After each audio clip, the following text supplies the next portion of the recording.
있습니다. 이제 관공서에서 나와서 인원을 체크하고 또 생년월일 또 증오유부 또 뭐 이런 것까지도 다 요구하면서 예배를 드리는 그 지경에까지 와 있어요. 그리고 기독교인들 또 믿지 않는 사람들에게 설문을 했습니다. 예배를 드리는 것이 가한 것이냐 안 가한 것이냐, 그리고 예배를 드리지 않는 것이 어떻게 되느냐라고 했더니 대한민국 국민의 96%는 교회를 다니지 않는 96%는 예배를 드리지 않는 것이 맞다. 또 기독교인의 74%는 지금 이 위기의 시기에 예배를 드리지 않는 것이 맞다라고 이렇게 응답을 했어요. 결국은 여러분은 그 나머지 25% 안에 들어와 있는 분들이 지금 이 자리에 있다. 예배를 드린다고 하면 이상한 사람의 눈으로 쳐다보는 세상, 또 예배자로 나와서 기도한다고 하면 신비주의적 체험을 갖고 있는 사람으로 봐는 이 세상 가운데서 우리가 어떻게 이 사순절을 잘 지혜롭게 극복할 것인가. 오늘 베드로전서 4장 12절과 19절까지의 말씀은 고난이 닥쳤을 때, 인생의 위기가 닥쳤을 때 그리스도인은 이것을 어떻게 극복하고 해결하는 것이 가장 지혜로우냐라는 거예요. 그리스도인 이꼬르 고난이라고 하는 것은 뗄래야 뗄 수 없는 과정처럼 되었다라는 거예요. 왜냐하면 이 그리스도인의 시작은 이미 이제 초대교회에서부터 이루어졌던 태동 자체가 핍박이요 고난으로부터 시작이 되었던 사실을 볼 수가 있습니다.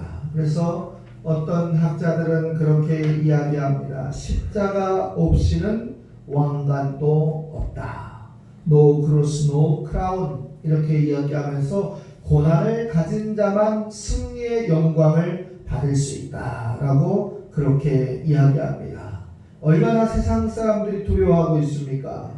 코로나19로 인해서 모든 경제 지표와 사회의 모든 것이 멈춰지고 있어요. 그 대표적인 것이 우리나라 주식시장인데요. 우리나라 주식이 2200포인트까지 코스닥이 이제 주식이 올라가다가 주식시장이 지금 1550까지 붕괴가 됐어요. 그래서 제가 우리나라의 주식 가치가 얼마나 되느냐 이렇게 검색을 해보니까 약 한 1600조 정도가 됐어요. 불과 2달 전에.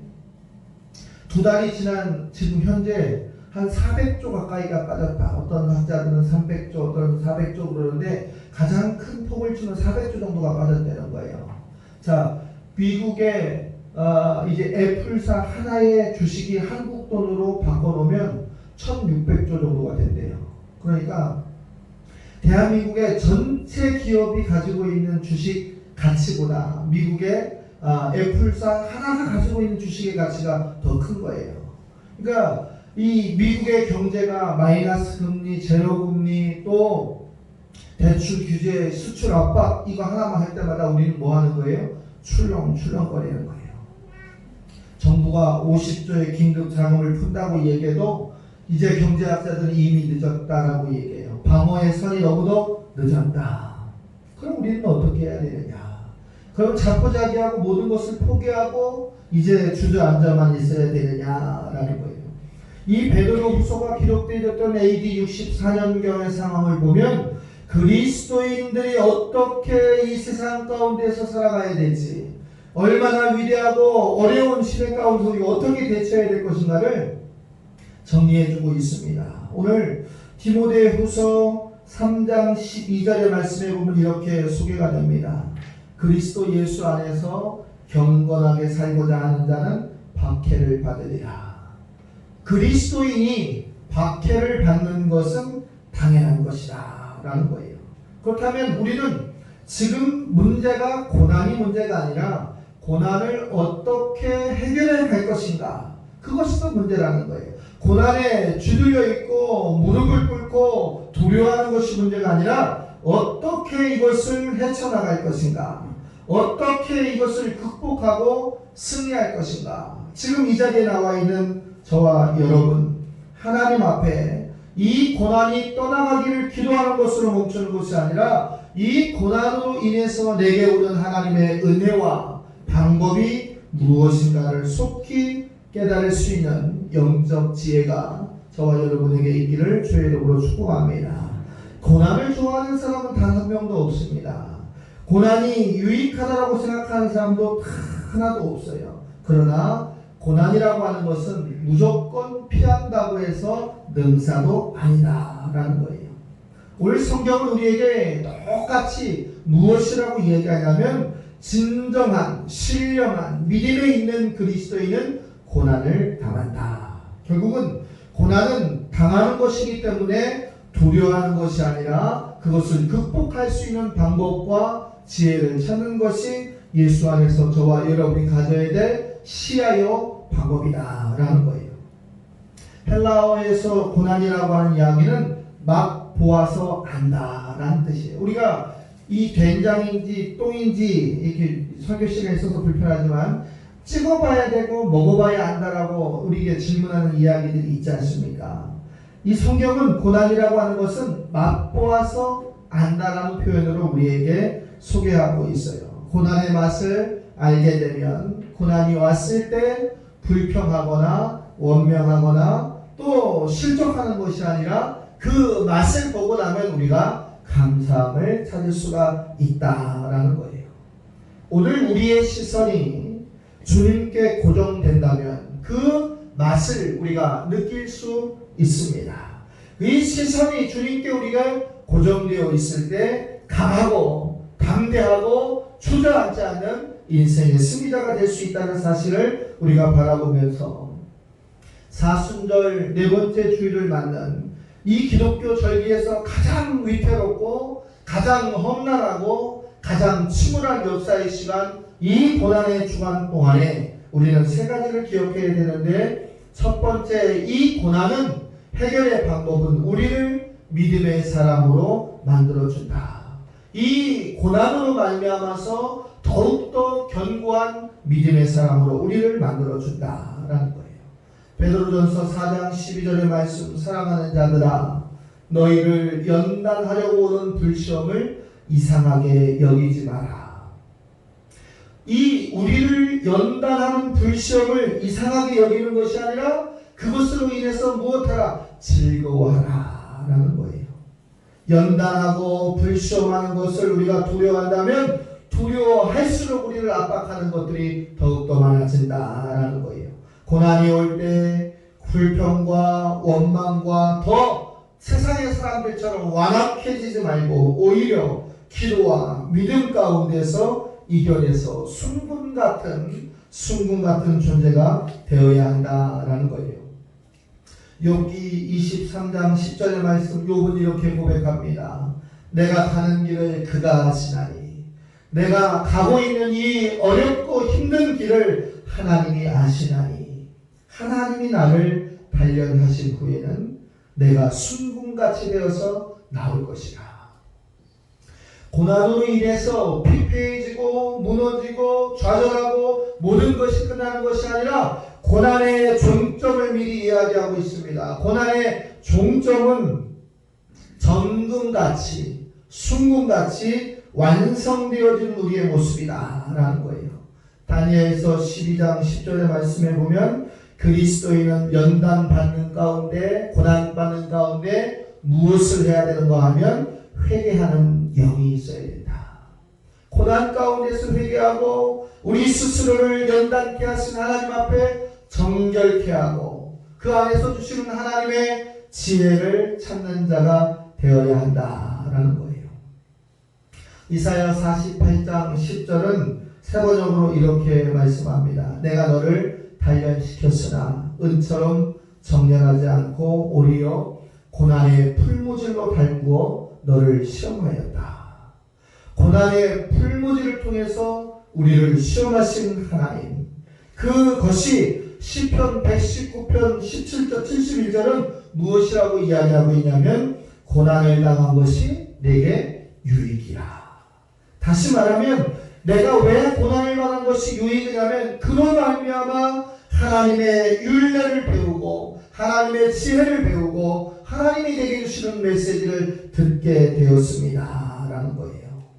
시편 119편 67절도 말씀하기를 고난을 당하기 전에는 내가 그릇 행하였다. 잘못하고 내 멋대로 살았지만 이제 고난을 당한 이후에 내가 주의 말씀을 지키게 됩니다 라고 고백하고 있다는 사실을 우리가 바라본다면, 고난이 인생의 전환점, 터닝 포인트, 하나님 앞에서의 인생의 전환점이 되고 있다는 사실, 결국은 축복의 씨앗의 물고가 열리는 기준점이 된다는 사실을 우리에게 소개되고 있어요. 그러니까 이 고난을 잘 겪으면 우리가 축복의 순금으로 정련되고 달구어지고 회복이 되지만, 이 고난을 통과하지 못하면 영원한 불구덩이 속에서 떨어질 수밖에 없는 불쌍한 인생이 되어진다라는 거예요. 사랑하는 성도 여러분, 분명히 기억해야 될 게 있습니다. 이 세상의 마지막 때에 성도는 옳고 그름의 분명한 믿음의 잣대를 가지고 살아갈 때 고난과 시련을 우리가 이길 수 있다는 사실을 기억하면서, 오늘 예배당에 나오면서 가졌던 여러분의 무거운 심정, 여러분의 기도의 제목을 주님 앞에 내려놓을 수 있는 은혜가 있기를 주의 이름으로 축복합니다. 즉, 고난을 통해서 우리의 허물, 우리의 죄, 우리의 악한 습관, 우리의 행실들을 다 태워놓고 나면 우리가 경건한 자의 모습으로, 회복된 자의 모습으로 우리가 바뀌어지는 것, 이것이 하나님이 우리에게 주시는 섭리다라는 사실입니다. 이 땅에 1000만이 넘는 그리스도인들 중에 통계학적으로 지금 본다면 약 한 200만 명 정도가 오프라인 예배를 지금 드리고 있다. 여러분처럼 지금 예배당에 나와서 드리고 있는 자들이 약 한 20%에서 25%가 예배를 드리고 있다라는 거예요. 우리는 고난을 통해서 강해지고, 우리는 고난을 통해서 승리를 경험하고, 우리는 고난을 통해서 깊은 하나님과의 묵상을 통해서 하나님 앞에 나아갈 수 있음을 체험하는 귀하고 복된 주간이고 기간이 되기를 주의 이름으로 부탁을 드립니다. 두 번째로, 믿음의 사람으로 우리가 회복이 되어지고 견고한 믿음을 확보했다고 한다면, 두 번째로 주님의 영광과 즐거움에 우리가 참여한다라는 거예요.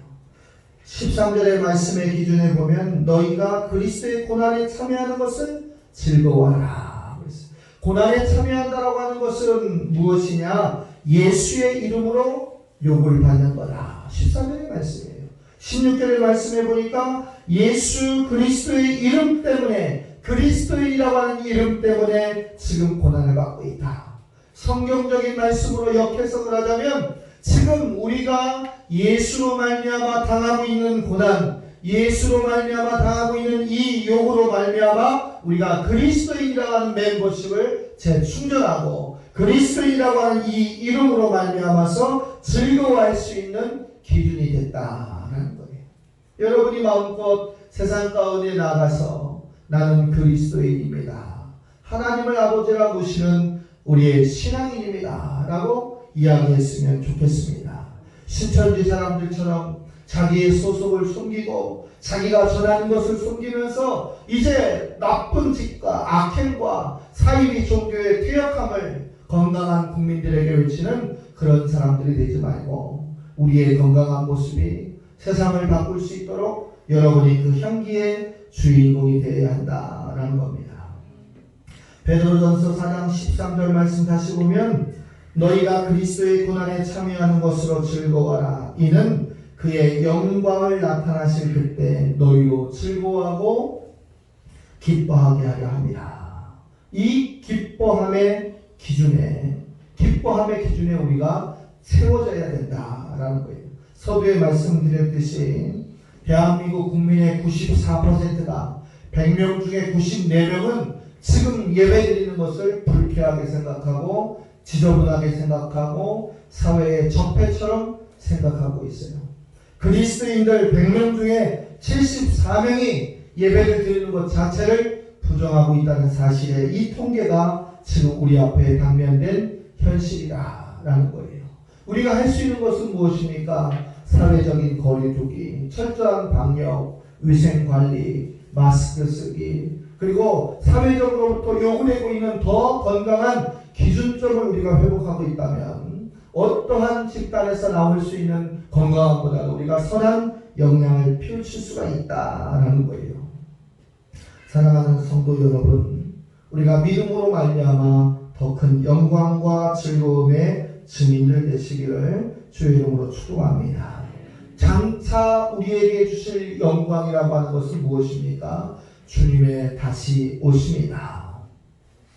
여러분이 지금 이 자리에 앉아있는 그 본질, 그 기준, 그 소망이 우리의 기준이 된다라는 거예요. 제가 이 경기도에서 가장 큰 터널이 어디냐면 수원 광명 터널이에요. 10몇 %가 계속 터널로 이어지고 있거든요. 근데 그 터널로 지나가면 그 위로 돌아가는 시간으로 20분 정도를 땡길 수가 있어요. 근데 터널을 가면 갈수록 심약한 자나 두려운 자들은 답답해하고 또 폐쇄공포증을 느낄 수가 있지만 터널의 끝에 가면 20분, 30분이 땡겨지고 그리고 어두웠던 그들을 헤쳐날 수 있는 맑은 태양빛을 볼 수 있다라고 하는 그 기준이 논리가 전개된다라는 거예요. 그래서 고난이 크다면 영광도 크다라고 하는 결론을 우리가 내릴 수가 있습니다. 여러분에게 닥쳐진 현실의 고난이 무엇입니까? 영적인 고난, 물질적인 고난, 자녀로 인한 고난, 관계로 인한 고난, 건강으로 인한 고난, 어떤 것이 여러분 앞에 지금 직면되어 있다 할지라도 그 끝이 주님과 함께 한다면 승리요 영광임을 우리가 깨달을 수 있는 지혜가 있기를 주의 이름으로 축복합니다. 마지막으로 하나를 더 보면 성도는 이 고난 관계에서 승리가 된다면 하나님의 영이 임재하는 영적 교제의 주인공이 된다라는 사실입니다. 오늘 19절의 말씀에 보니까 하나님의 뜻대로 고난을 받은 자들은 또한 그 선함을 행하는 가운데서 그 영혼을 믿으신 하나님 창조주에게 의탁할지어다. 보이지 않는 하나님께 의탁할지어다. 그랬어요. 여러분들이 아셔야 될 것이 있어요. 저도 이렇게 통계를 잘 활용하는 사람 중에 하나인데 이 전 세계가 이 바이러스라고 하는 이것으로 두려워하기 시작한 것이 불과 6, 7년 전 일이에요. 여러분들은 까먹고 있는지 몰라도 메르스, 또 사스인가? 사스? 뭐 이런 것이 통계적으로 보면 3년 주기로 계속해서 발병이 됐어요. 근데 이제 사회학자들 또 보건학자들 이야기는 앞으로는 3년 주기가 아니라 1년, 6개월, 한 달 이 주기로 전 세계를 압박하는 그 힘이 클 것이다. 그리고 크다가 작다가 반복되면서 이렇게 나타날 것이다 라고 얘기하고 있어요. 단언컨대 이제 한국 교회와 세계 교회는 결단할 때가 됐다라는 거예요.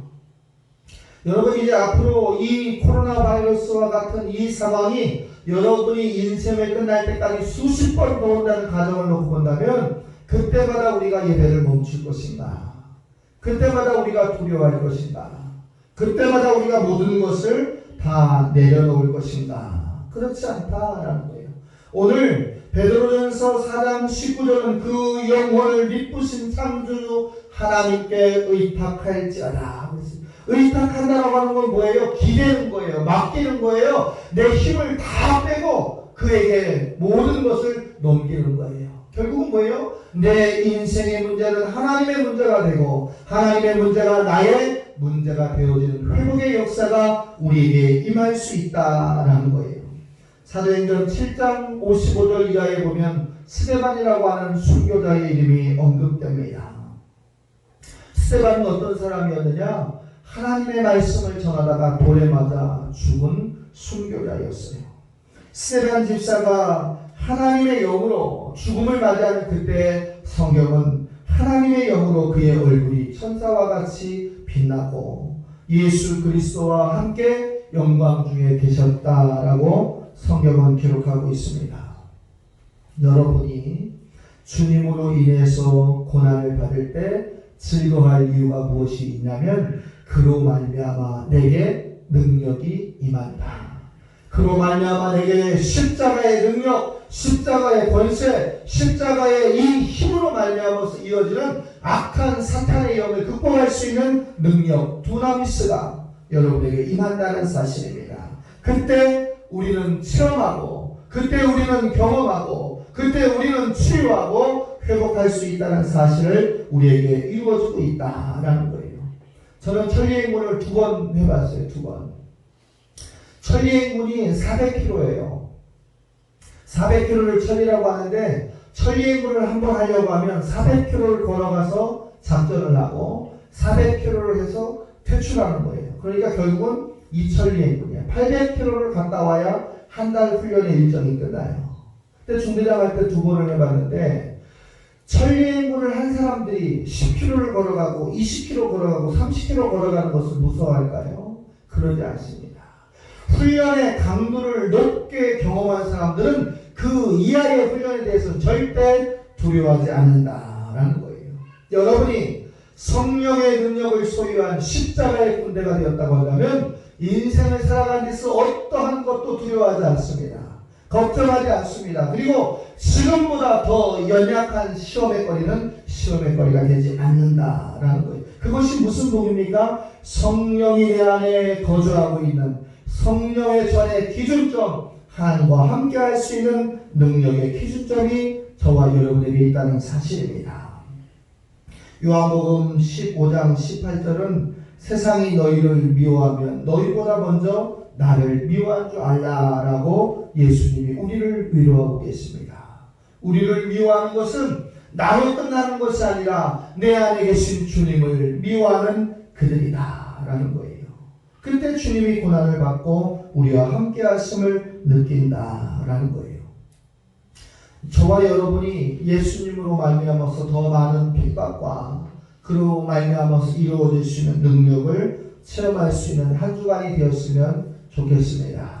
이 고난 주간에 여러분의 경제, 여러분의 건강, 여러분의 생각, 여러분이 만나는 모든 사람에게 십자가의 능력을 전할 수 있는 소망의 한 주가 되었으면 좋겠습니다.